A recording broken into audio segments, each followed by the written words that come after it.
আমি একটা জিনিস বলি, সেটা হচ্ছে যে আমরা মনে করি সোফার এই অগাস্ট 8 তারিখে যখন ইন্টারিম গভর্নমেন্ট ক্ষমতা নিয়েছে, এরপরে বাংলাদেশে এর চেয়ে ফ্রিডম অফ স্পিচের সময় আসে নাই। বাংলাদেশে ইতিহাসে এর চেয়ে বাংলাদেশের কোনো সাংবাদিক এর চেয়ে বেশি ফ্রিডম এনজয় করেছেন কিনা আমার সন্দেহ।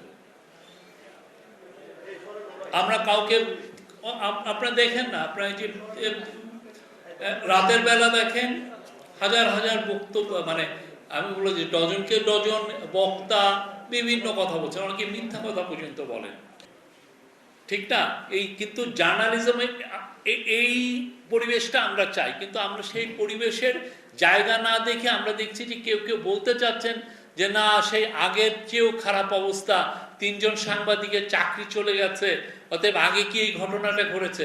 ভাই, 3 জন সাংবাদিকের চাকরি তো আমরা খাই নাই। আপনারা সাংবাদিক যারা আন্দোলন করছেন, আপনারা যারা এই যেই সমস্ত টিভি স্টেশন এই 3 জন সাংবাদিকের চাকরি খেলেন, ওইখানে বাইরে যে আপনারা প্রোটেস্ট করেন না। আমরা কারো কোনো সাংবাদিকের চাকরি খাচ্ছিও না, কারো আমরা জব দিচ্ছিও না।